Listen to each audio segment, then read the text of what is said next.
ॐ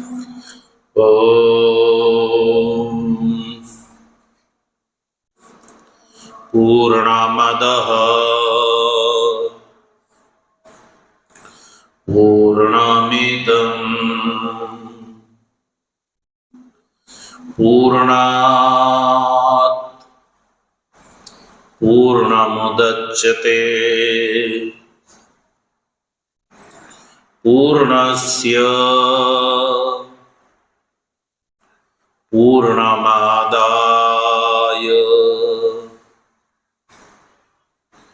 पूर्णमेवावशिष्यते। ॐ शान्ति शान्ति शान्ति। शङ्करं शङ्कराचार्यं केशवं बादरायणं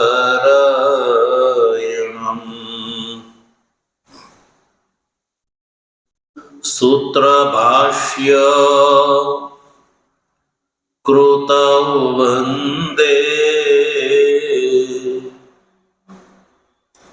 भगवन्तौ पुनः पुनः। ईश्वरो गुरुरात्मेति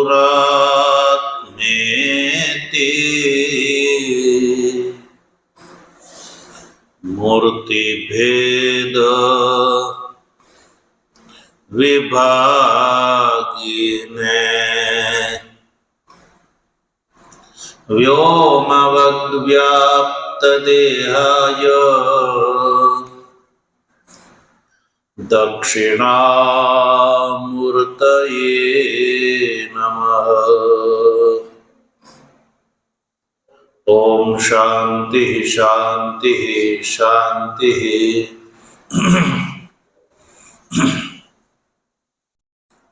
तत्व जिज्ञासु सज्जनों,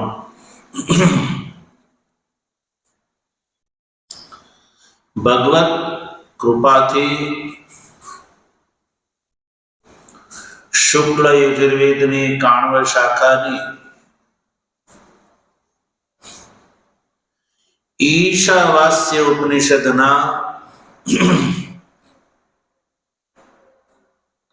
शांकर भाष्य सहित विचार क्रमानुसार 9મા શ્લોકના સંબંધ ભાષ્યનો આપણે વિચાર કર્યો અને 9મા શ્લોકની પણ આપણે ચર્ચા કરી।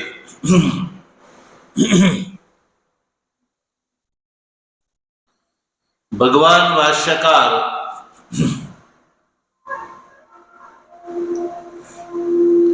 નવમા શ્રુતિનું તાત્પર્ય બતાવતા કહે છે કે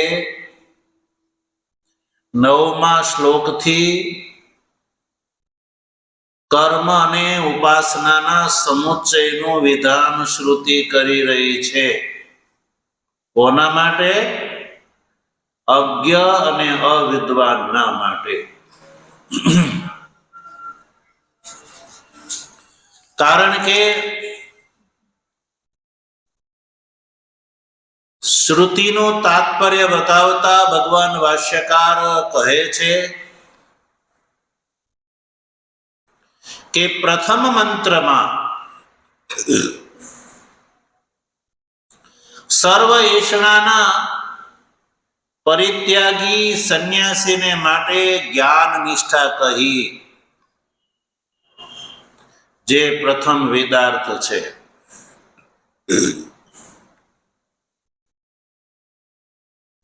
કુર્વન્નેવેહ એ બીજા મંત્ર દ્વારા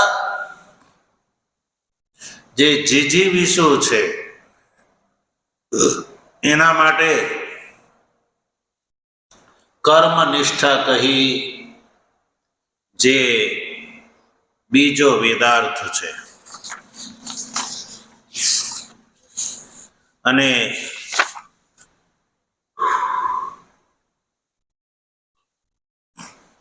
પ્રથમ મંત્રની અંદર જે વિદ્યા સૂત્રનું સંકેત કર્યો એનો જ વિસ્તારથી વર્ણન તૃતીય શ્લોકથી લઈને 8મા શ્લોક સુધી બ્રહ્મ વિદ્યાનું પ્રકરણ છે એવું બતાવ્યું ભાષ્યકારે શ્રુતિનું તાત્પર્ય. હવે અહીંયાથી એટલે કે 9મા શ્લોકથી શ્રુતિનું તાત્પર્ય બતાવતા ભગવાન ભાષ્યકાર કહે છે કે કર્મ અને ઉપાસનાના સમુચ્ચયનું વિધાન શ્રુતિ કરી રહી છે.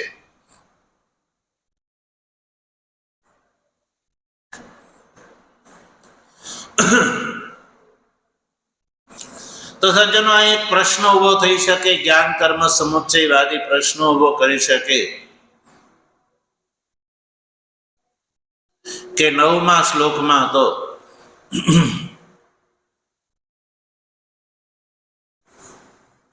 અવિદ્યા અને વિદ્યા શબ્દનો પ્રયોગ છે. શું છે?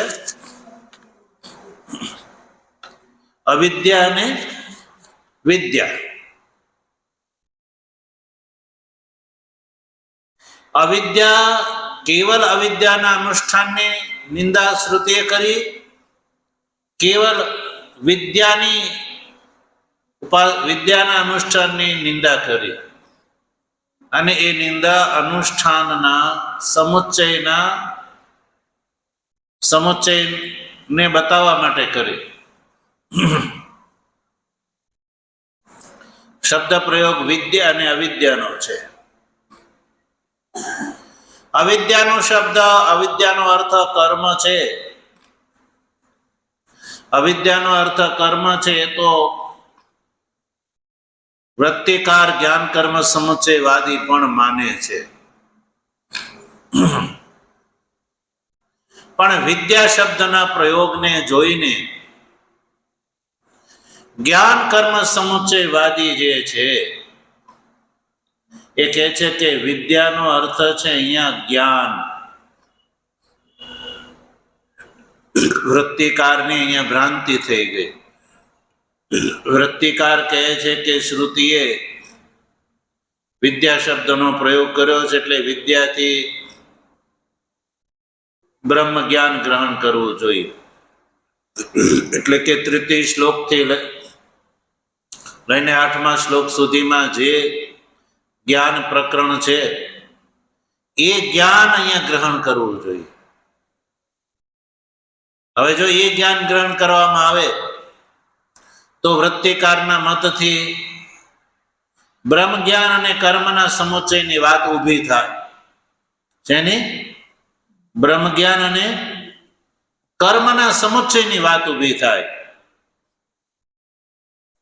એટલે ભગવાન ભાષ્યકાર કહે છે કે એ યોગ્ય નથી. બ્રહ્મ જ્ઞાન અને કર્મનો સમુચ્ચય સંભવ નથી સજ્જન. બ્રહ્મ જ્ઞાન અને કર્મનો સમુચ્ચય સંભવ નથી. એક જ વ્યક્તિ બ્રહ્મ જ્ઞાન અને તત્પશ્ચાત કર્મનું અનુષ્ઠાન જે છે એ ન કરી શકે. કેમ? કારણ કે બ્રહ્મ જ્ઞાનનો અધિકારી કોણ છે? સર્વ એષણાનો પરિત્યાગી સંન્યાસી. અને એ તો અકામી છે. અને બ્રહ્મ જ્ઞાનના ફળ સ્વરૂપે સાધ્ય અને સાધનના જે ભેદ છે એનું ઉપમર્દન થઈ ગયું છે. એને તો સર્વત્ર એકમાત્ર આત્મતત્વનું દર્શન થાય છે અને એનું ફળ શોક અને મોહની નિવૃત્તિ શ્રુતિએ બતાવી છે. એટલે આત્મ એકત્વ વિજ્ઞાન નો કર્મની સાથે યા અમૂઢ સમુચ્ચય સંભવ નથી. કર્મ યા ઉપાસનાની સાથે બ્રહ્મ જ્ઞાનનો કોઈ સમુચ્ચય સંભવ નથી. અને અહીંયા એટલે કે 9મા શ્લોકમાં તો શ્રુતિએ સમુચ્ચયની ઈચ્છાથી અવિદ્વદાદિની નિંદા કરી છે. કેને કારણે? સમુચ્ચયની ઈચ્છાથી. સમુચ્ચયની ઈચ્છાથી અવિદ્વદાદિની નિંદા કરી છે. એટલે જેનો જેની સાથે સમુચ્ચય સંભવે એ જ અહીંયા ગ્રહણ કરવો જોઈએ. ન્યાયથી યા શાસ્ત્રથી જેનો જેની સાથે સમુચ્ચય સંભવ છે એ સમુચ્ચય શ્રુતિ 9મા શ્લોકથી બતાવી રહી છે. એટલે અહીંયા કર્મની સાથે દેવતા વિષયક જ્ઞાન છે એ સમુચ્ચય રૂપથી અભિપ્રેત છે, બ્રહ્મ જ્ઞાન નહીં. બ્રહ્મ જ્ઞાન દૈવ વિત્તનો કર્મની સાથે સમુચ્ચય સંભવે છે.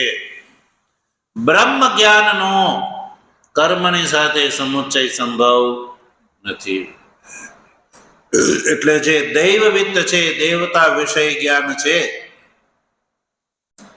એનો કર્મની સાથે સંબંધ સંભવ છે.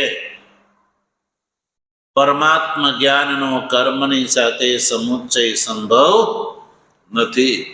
બ્રહ્મ જ્ઞાનનો કર્મની સાથે સમુચ્ચય સંભવ નથી. એટલે અહીંયાથી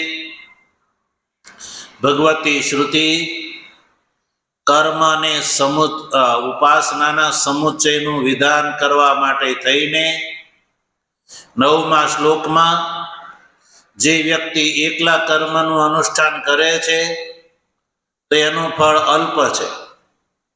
એકલી ઉપાસનાની અંદર રત રહે છે તો એનું ફળ પણ અલ્પ છે. એટલે શ્રુતિ કહે છે કે મહાફળની પ્રાપ્તિ માટે અજ્ઞ વ્યક્તિએ કર્મ અને ઉપાસના બંને કરવા જોઈએ. તો અજ્ઞ વ્યક્તિ છે એ જલ્દી ચિત્ત શુદ્ધિના માધ્યમથી બ્રહ્મ જ્ઞાનનો અધિકારી થાય અથવા તો ક્રમ મોક્ષનો અધિકારી થાય છે. એનો ક્રમ મોક્ષનો અધિકારી થાય. એટલે અહીંયા વિદ્યા શબ્દના પ્રયોગથી એ માની ન લેવાય કે વિદ્યા શબ્દનો અર્થ અહીંયા બ્રહ્મ જ્ઞાન છે. બ્રહ્મ જ્ઞાન નથી, પણ ઉપાસના છે. દેવતા વિષયક જ્ઞાન અહીંયા અભિપ્રેત છે શ્રુતિને. દેવતા વિષયક જ્ઞાનનો જ કર્મની સાથે સમુચ્ચય સંભવે છે, બ્રહ્મ જ્ઞાનનો નહીં. એટલે ઉપાસના અને કર્મના સમુચ્ચયનું વિધાન શ્રુતિ કહે છે. કારણ કે બેવનું ફળ પૃથક છે. જ્ઞાન એટલે કે ઉપાસના અને કર્મની અહીંયા એક એકની નિંદા શ્રુતિ કરી રહી છે. તો એ નિંદા જે છે ને એ નિંદા પરક નથી. શ્રુતિ અહીંયા નિંદા કરી રહી છે એક એકની, તો શ્રુતિનો અભિપ્રાય નિંદા કરવાનો નથી, પણ સમુચ્ચયનો અભિપ્રાય છે. સમુચ્ચયની ઈચ્છાથી એક એકની નિંદા કરે છે. કારણ કે બંનેનું એક એકનું પૃથક ફળ છે એ અહીંયા જોવા મળે છે. એટલે કર્મ અને ઉપાસના નિંદ્ય છે, એટલે ત્યાજ્ય છે, એ દ્રષ્ટિથી નિંદા નથી કરતી શ્રુતિ. પણ સમુચ્ચય અધિકારી મનુષ્ય બંનેનું સહકૃત અનુષ્ઠાન કરે એ માટે શ્રુતિ એકલા કર્મ અને એકલી ઉપાસનાની ના અનુષ્ઠાનની નિંદા કરીને અધિકારીને કહે છે કે એકલું કર્મ અને એકલી ઉપાસનાનું અનુષ્ઠાન નહીં, પણ બંનેનું સાથે અનુષ્ઠાન કરવાની વિધિ બતાવે છે, વિધાન કરે છે શ્રુતિ. કારણ કે શ્રુતિનો અર્થ કર્મ અને ઉપાસનાની વાચાર્થ રૂપથી જો નિંદા જ લઈએ તો એ સંભવ નથી. કારણ કે કર્મ અને ઉપાસના બેઉ શાસ્ત્ર વિહિત છે. કેવા છે? શાસ્ત્ર વિહિત છે. તો જે શ્રુતિ જ જેનું વિધાન કરે છે અને એ જ શ્રુતિ પછી એને નિંદા કરે તો શ્રુતિની અંદર અપ્રામાણ્ય દોષ આવી જાય. એટલે શાસ્ત્ર વિહિત કોઈ પણ પદાર્થ સજ્જનો અકર્તવ્ય નથી, પણ કર્તવ્ય છે. એટલે અહીંયા નિંદા જે છે એ બંનેનું સમુચિત અનુષ્ઠાન કરાવવા માટે છે. જેમ કે તમે એક જગ્યાએ ઊભા હો, કોઈ આવીને તમને રસ્તો પૂછે, એને જવું છે એવો રસ્તો પૂછે, આવીને કહે કે અમારે અમુક શહેર જવું છે, તો એમ કે આ રસ્તો જાય છે, બોર્ડ માર્યું છે, તો એ રસ્તે જઈએ? તો તમે કહેશો કે નહીં, એ રસ્તો તો બહુ ખાડા ખડિયા વાળો છે, લાંબો છે, આ રસ્તેથી તમે જાઓ.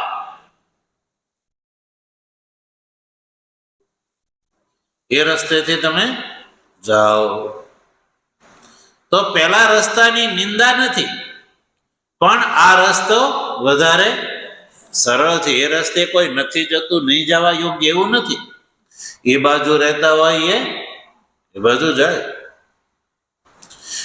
એમ સજ્જનો, અહીંયા ભગવતી શ્રુતિ જે છે એ કેવલ કર્મ અને કેવલ ઉપાસનાનું જે અનુષ્ઠાન માં જે મનુષ્ય રત રહે છે, તો શ્રુતિ એ ચાહે છે કે એ વ્યક્તિ અલ્પ ફળને પ્રાપ્ત કરશે. એટલે એવો અધિકારી કર્મની સાથે સાથે ઉપાસનાનું પણ જો અનુષ્ઠાન કરે તો વિશિષ્ટ ફળને પ્રાપ્ત કરે છે. એટલે આ 9મા શ્લોકમાં શ્રુતિ એક એટલે કે કેવલ કર્મ અને કેવલ ઉપાસનાની નિંદા કરે છે. નિંદાથી અભિપ્રાય છે કે કેવલ કર્મ અને કેવલ ઉપાસનાથી બ્રહ્મ જ્ઞાન પ્રાપ્ત થઈ શકતું નથી. સજ્જનો, કેવલ કર્મ સકામ ભાવથી કરવામાં આવે તો એનું ફળ જે સ્વર્ગાદી લોક છે ત્યાં બ્રહ્મ જ્ઞાન પ્રાપ્ત થતું નથી. અને કેવલ જે વિદ્યા છે, દેવતાની ઉપાસનામાં જ જે રત રહે છે, તો એ પણ સામીપ્ય ફળને પ્રાપ્ત કરે છે, પણ સારૂપ્ય ફળને પ્રાપ્ત નથી કરી શકતો. એટલે ક્રમ મોક્ષની અપેક્ષા વાળાએ અથવા તો બ્રહ્મ જ્ઞાનની ઈચ્છા વાળાએ, અધિકારીએ કર્મ અને ઉપાસના બંનેનું અનુષ્ઠાન કરવું જોઈએ. એવું વિધાન આ 9મા શ્લોકમાં શ્રુતિ કરી રહી છે. એટલે સૌ પ્રથમ કહ્યું કે યે અવિદ્યામ ઉપાસતે, યે અવિદ્યામ ઉપાસતે તે અંધમ તમઃ પ્રવિશન્તિ. પ્રવિશન્તિ અને પ્રાપ્નુવંતિ. પ્રવિશન્તિનો અર્થ છે પ્રાપ્નુવંતિ. એટલે કે જે અવિદ્યાની ઉપાસના કરે છે એ અંધકારમય, અંધમ તમ એટલે કે અદર્શનાત્મક તમને પ્રાપ્ત કરે છે. એ અવિદ્યાને જ પ્રાપ્ત કરે છે, જ્યાં બ્રહ્મ જ્ઞાન સંભવ. તો અહીંયા અવિદ્યાનો અર્થ સજ્જનો વિદ્યાથી ભિન્ન કર્મ ગ્રહણ કરવાનું છે. અવિદ્યાથી શેનું ગ્રહણ કરવાનું છે? કર્મ. શ્લોકમાં અવિદ્યા પદનો પ્રયોગ છે. શેનો? અવિદ્યા.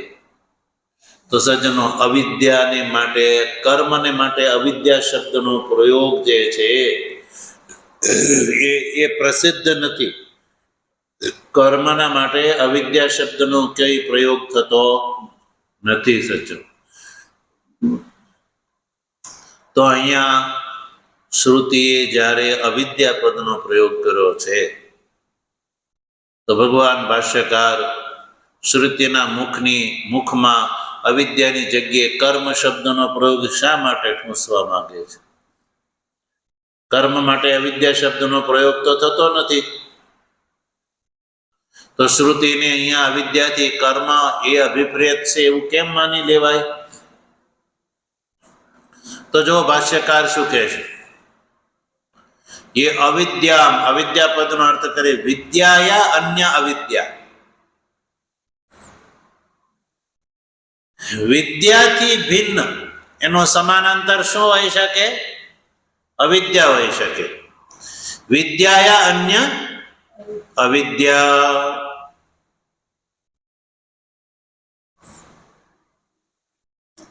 જે વિરોધી હોય એ જ અન્ય રૂપથી ગ્રહણ થાય. હોય કોણ? વિરોધી. તો વિદ્યાનું વિરોધી કોણ સજ્જનો? અવિદ્યા. જ્ઞાનનું વિરોધી કોણ? અજ્ઞાન. વિદ્યાનું વિરોધી અવિદ્યા છે. તો વિદ્યાની વિરોધી અવિદ્યા જ્યાં ગ્રહણ થાય ને અવિદ્યા એટલે કામ કર્મ. અવિદ્યાનો અર્થ છે અહીંયા કર્મ. અચ્છા, ચાલો માની લીધું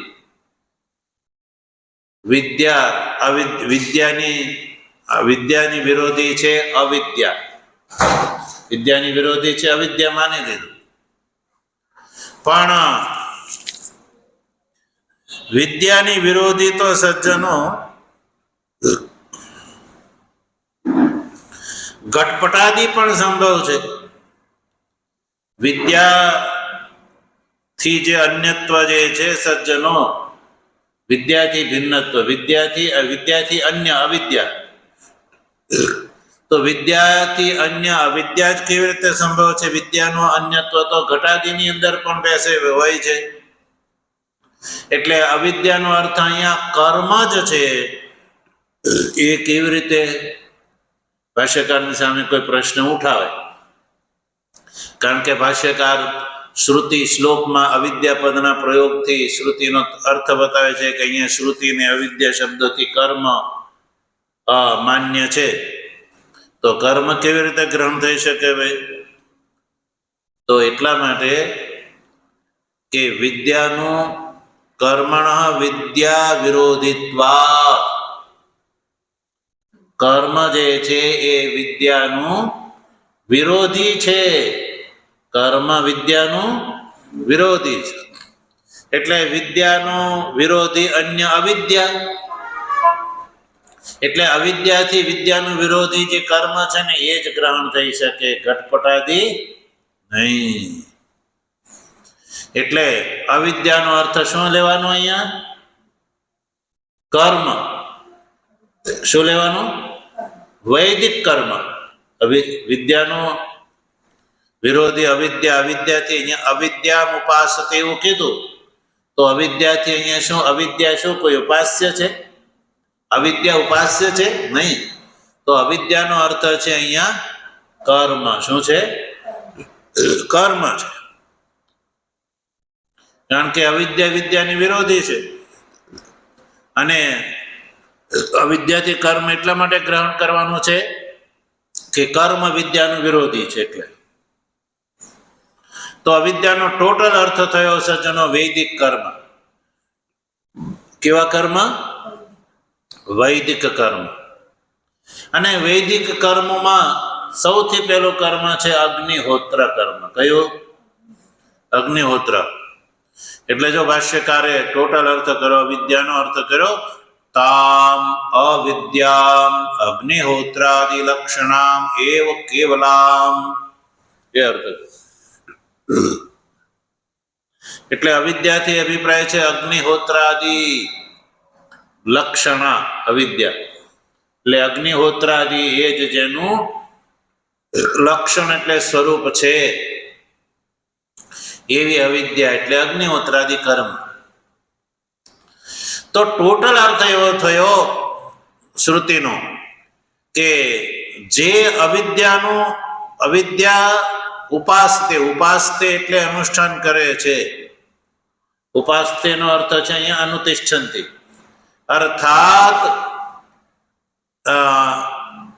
જે અવિદ્યાની ઉપાસના એટલે અવિદ્યાનું અનુષ્ઠાન કરે છે. તો અવિદ્યાનો અર્થ થયો અગ્નિહોત્ર કર્મ. તો જે અગ્નિહોત્રાદિ કર્મ પરાયણ જ જે મનુષ્ય છે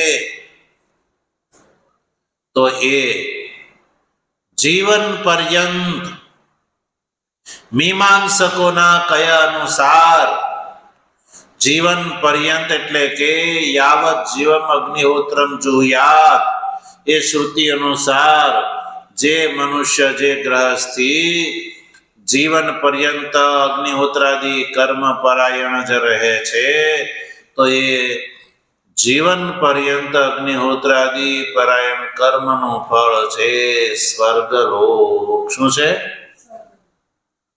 સ્વર્ગલોક છે. તો શ્રુતિ કહે છે કે અંધમ તમા પ્રવિશંતિ, એટલે કે અવિદ્યા એટલે અગ્નિહોત્રાદિ કર્મનું જે અનુષ્ઠાન કરે છે એ અંધકારમય લોકને પ્રાપ્ત કરે છે. એટલે કે અદર્શનાત્મકતમ એટલે કે જ્યાં બ્રહ્મ જ્ઞાનનો પ્રકાશ સંભવ નથી એવા લોકને એટલે કે સ્વર્ગાદિ લોકને પ્રાપ્ત કરે છે. એટલે સ્વર્ગલોકની અંદર સજ્જનો કર્મનું સત્કર્મનું ફળ સ્વર્ગલોક છે. શું છે? પણ ત્યાં બ્રહ્મ જ્ઞાનનો પ્રકાશ નથી એટલે સ્વર્ગલોકને અદર્શનાત્મક તમ કહેવામાં આવે છે. કેવું? અંધમ તમ એટલે અદર્શનાત્મક તમ, કે જ્યાં બ્રહ્મ જ્ઞાન સંભવ નથી. અજ્ઞાનાત્મક અહંતાદિ અભિમાનાત્મક અજ્ઞાન કાર્ય પ્રચુર, કે જ્યાં નિશ્રેયનું સંપાદન કરવું સંભવ નથી એવી દેવાદી યોનિને કર્મના ફળ સ્વરૂપે પ્રાપ્ત કરે છે, દેવ શરીર પ્રાપ્ત કરે છે.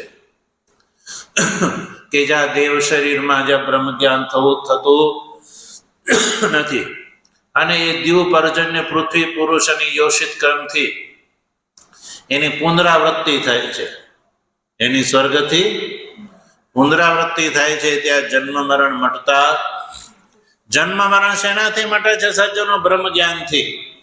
જ્યાં સુધી બ્રહ્મ જ્ઞાન ન થાય ત્યાં સુધી જન્માદિ દુઃખોની નિવૃત્તિ સંભવ અને સ્વર્ગની અંદર કર્મના ફળ સ્વરૂપે ગયેલા જીવને ત્યાં બ્રહ્મ જ્ઞાન થતું નથી. ત્યાં કેવલ અગ્નિહોત્રાદિ કર્મના ફળનો ભોગ જ માત્ર થાય છે.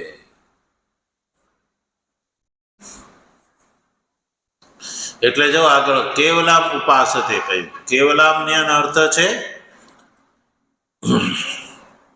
ઉપાસના રહિત,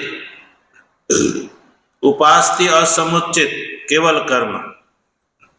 અગ્નિહોત્રાદિ કર્મમાં ઉપાસતે, કેવલામ ઉપાસતે, કેવલ કર્મની જ ઉપાસના. ઉપાસના કર્મ તો ઉપાસ્ય નથી, તો શ્રુતિએ કર્મ માટે ઉપાસ એ શબ્દનો કેમ પ્રયોગ કર્યો? તો ભાષ્યકાર એનો સ્પષ્ટતા કરે છે શ્રુતિ કે તત્પરાહ સંત અનુતિષ્ઠન્તિ ઇત્યભિપ્રાયઃ. તત્પરાહ સંતિ, તત્પરામાં તત્ શબ્દનો અર્થ છે કર્મ.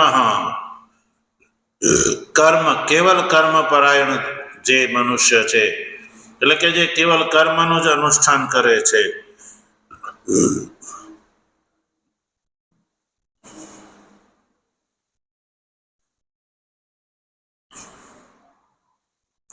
અર્થાત જે કર્મને જ પરમ પુરુષાર્થનું સાધન માનીને, કેવલ કર્મને જ પરમ પુરુષાર્થનું સાધન માનીને જે અનુષ્ઠાન કરે છે સજ્જનો, તો એ સ્વર્ગાદિ લોકને પ્રાપ્ત કરે છે કે જ્યાં બ્રહ્મ જ્ઞાનનો પ્રકાશ નથી. એટલે સ્વર્ગાદિ લોકને અદર્શનાત્મક તમમય લોક કહેવામાં આવે છે. તો શ્રુતિ કહે છે કે એકલા કર્મનું અનુષ્ઠાન કરવું જોઈએ નહીં. કારણ કે એના ફળ સ્વરૂપે પ્રાપ્ત થતા લોકની અંદર જ્ઞાનનો પ્રકાશ થઈ શકતો નથી. સ્વર્ગની અંદર ગયેલા કર્મનિષ્ઠ વ્યક્તિને ત્યાં બ્રહ્મ જ્ઞાન થતું નથી.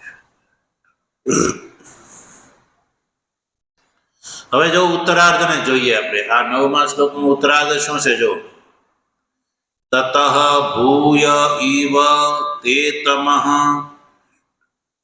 એવો વિદ્યાયામ રતાઃ. શ્રુતિ કહે છે કે વિદ્યાયામ એવ રતાઃ. વિદ્યાનો અર્થ છે અહીંયા બ્રહ્મ જ્ઞાન નહીં, પણ વિદ્યાનો અર્થ અહીં શું લીધો છે? ઉપાસના લીધો છે. શું લીધો છે? ઉપાસના. અને ઉપાસનાનો અર્થ કર્યો, જો વિદ્યાનો અર્થ કર્યો દેવતા જ્ઞાન. દેવતા જ્ઞાન એટલે દેવતા સંબંધી ઉપાસના, દેવતાના સ્વરૂપનું જ્ઞાન, એને ઉપાસના કહેવામાં આવે છે. તો કેવલ ઉપાસના પરાયણ જે છે એવું વિદ્યાયામ રતાઃ, એટલે કે જે અધિકારી કેવળ ઉપાસનામાં જ જે પડ્યો પાથરો રહે છે, રતા યાની અભિરતાઃ, એટલે ઉપાસનામાં જ જે રતિમંત છે અને એમાં જ જે ઘટે છે. તો ભાષ્યકાર શ્રુતિ કહે છે કે આવો ઉપાસક જે છે એ તતઃ ભૂય ઇવ તે તમઃ પ્રવેશંતિ. તતઃ યાની તસ્માદ અંધાત્મકા તમસ, એટલે કે કર્મનું ફળ સ્વર્ગલોક જે છે ને, તો ત્યાં બ્રહ્મ જ્ઞાન સંભવ નથી ને. તો એનાથી પણ વધારે ભૂય ઇવ યાની બહુતરમ એવ, એનાથી પણ વધારે ભૂય ઇવ, ભૂય ઇવ યાની બહુતરમ એવ તમા પ્રવિશંતિ. ઉપાસક જે છે એ તો કર્મના ફળથી પ્રાપ્ત થતા અંધકારમય લોક કરતા પણ વધારે અંધકારમય લોકને એ પ્રાપ્ત કરે છે. કોણ? કેવલ ઉપાસના પરાયણ છે એવા વ્યક્તિને માટે કહી છે.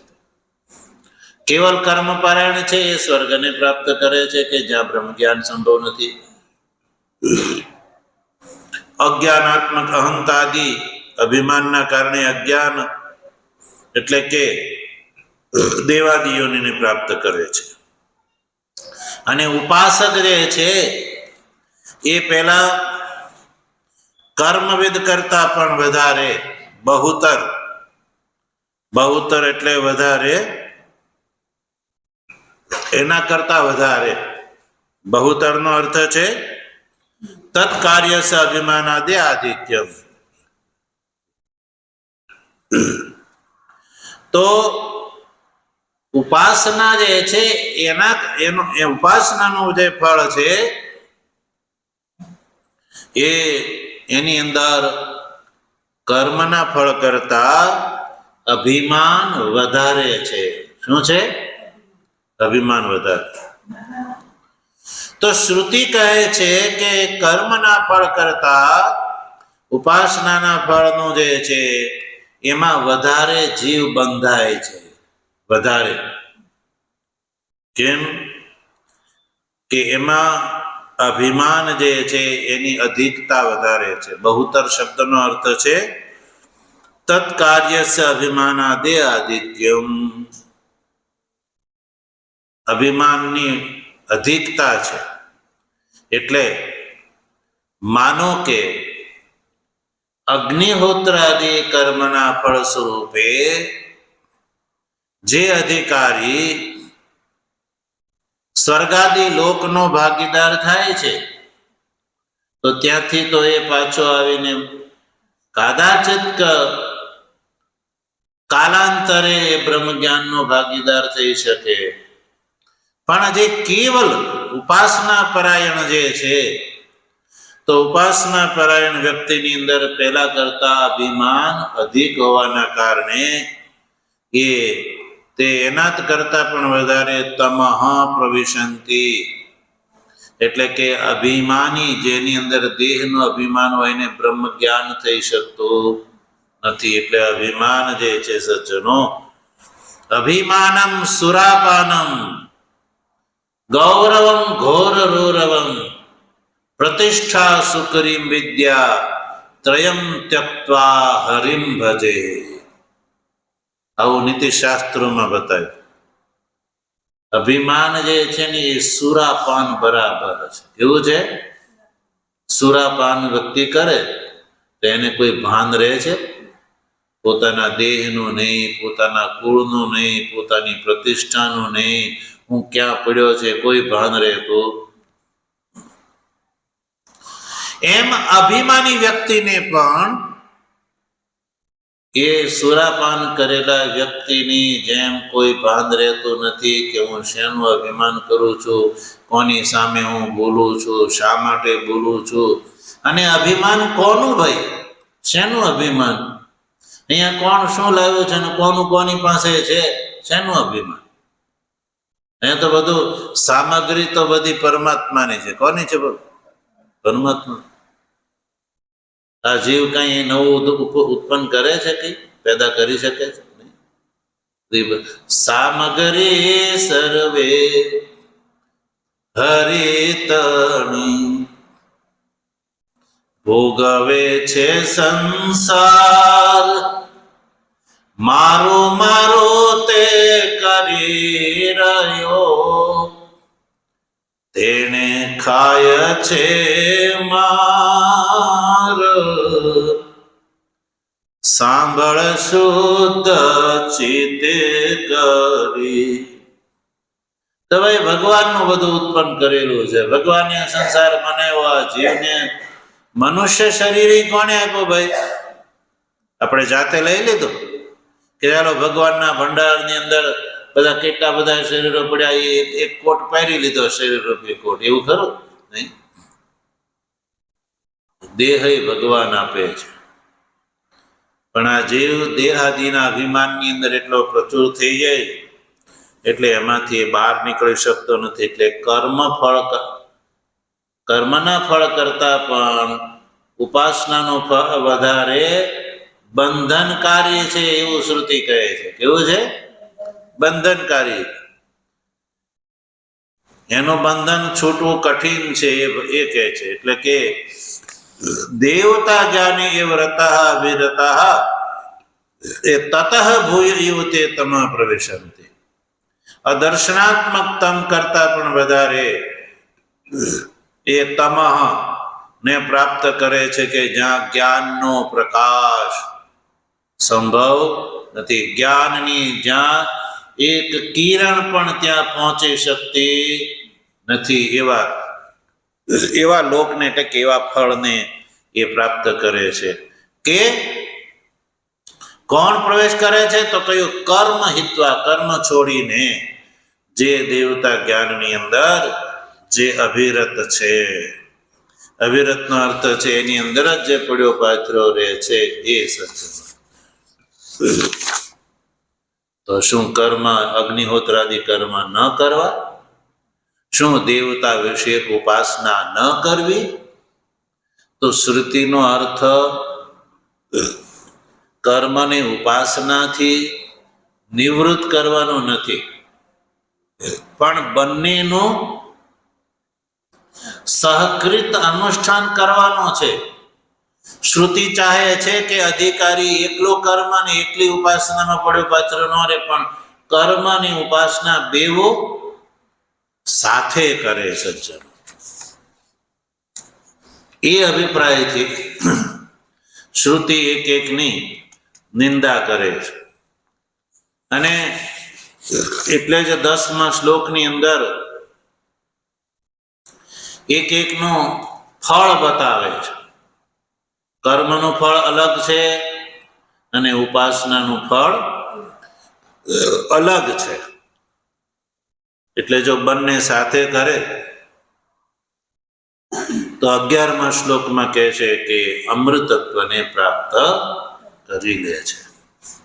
તો 10મા શ્લોકની અંદર ઉપાસનાનું ફળ અલગ છે અને કર્મનું ફળ અલગ છે એવું આ ઈશાવાસ્ય શ્રુતિ કહે છે. તો આ જે શ્લોક છે સજ્જનો, ભગવાનની કૃપા છે તો એનો વિચાર આપણે આગળ પણ કરી શકીશું. ઓમ પૂર્ણમદઃ પૂર્ણમિદં પૂર્ણાત પૂર્ણમુદચ્યતે પૂર્ણસ્ય પૂર્ણમાદાય પૂર્ણમેવાવશિષ્યતે. ઓમ શાંતિ શાંતિ શાંતિ. શંકરં શંકરાચાર્યં કેશવં બાદરાયણં સૂત્રભાષ્ય કૃતૌ વંદે ભગવन्तૌ પુનઃ પુનઃ. ઈશ્વરો ગુરુરાત્મેતિ મૂર્તિભેદ વિભાગિને વ્યોમવદ્વ્યાપ્ત દેહાય દક્ષિણા મૂર્તયે નમઃ. ઓમ શાંતિ શાંતિ શાંતિ. સચ્ચિદાનંદ માધવાનંદ સચ્ચિદાનંદ માધવાનંદ સચ્ચિદાનંદ માધવાનંદ માધવાનંદ સચ્ચિદાનંદ માધવાનંદ સચ્ચિદાનંદ માધવાનંદ સચ્ચિદાનંદ સચ્ચિદાનંદ માધવાનંદ સચ્ચિદાનંદ માધવાનંદ સચ્ચિદાનંદ માધવાનંદ સચ્ચિદાનંદ સચ્ચિદાનંદ માધવાનંદ સચ્ચિદાનંદ માધવાનંદ સચ્ચિદાનંદ માધવાનંદ માધવાનંદ સચ્ચિદાનંદ માધવાનંદ સચ્ચિદાનંદ માધવાનંદ સચ્ચિદાનંદ માધવાનંદ સચ્ચિદાનંદ માધવાનંદ સચ્ચિદાનંદ માધવાનંદ સચ્ચિદાનંદ માધવાનંદ માધવાનંદ સચ્ચિદાનંદ માધવાનંદ. સદગુરુદેવ અનામી જય સતારામી શિવોહમ સાગર સ્વામી દેવો શ્રી ના ચરણ કમળે કરોડો વંદન.